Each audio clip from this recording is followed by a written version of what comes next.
Hey everybody, it's Mr. Barfield with another grammar video. Today's topic is adverb clauses. I really hate it when this little box pops up and blocks my notes, but look what I just figured out I could do.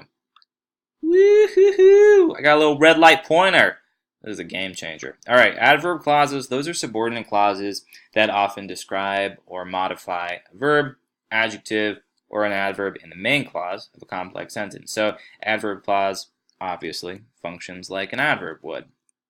Tells how, when, where, why, or under what conditions the action occurs. So in this sentence, the river rises, the action is rises, and the subordinate clause describes when the river rises, whenever it rains.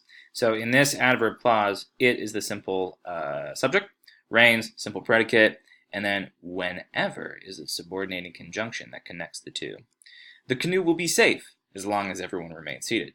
Safe is an adjective, and this is saying under what conditions everyone will remain safe. The simple subject, everyone, simple predicate, remains, and subordinating conjunction, as long as. Speaking of subordinating conjunction, adverb clauses are always introduced by a subordinating conjunction. Think of it, how adjective clauses have relative pronouns to introduce it. Subordinating conjunctions are the adverb version of that. Okay, if that makes sense. I don't know. Here are some examples. Pro tip. The more familiar you are with subordinating conjunctions and what they are and what they look like, the better you can recognize adverb clauses. So, after he attended gym class, Marty ran to drama. This subordinating clause, this adverb clause, describes when Marty ran. It is introduced by the subordinating conjunction after. He is the simple predicate, he is the simple subject, attended is the simple predicate.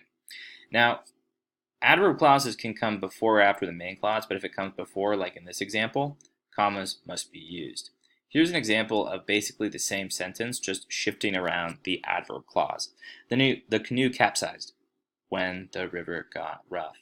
When the river got rough, the canoe capsized. Occasionally, words may be left out of an adverb clause because they are implied by the meaning of the sentence. Now, these are called elliptical adverb clauses, and they can be quite tricky, especially when it comes to diagramming. Let's look at some examples, okay? So, this sentence is, you are paddling harder than I am. The word that's left out and implied is paddling. In this example, the sentence is, paddling made me more tired than him. The implied words are it, made, and tired.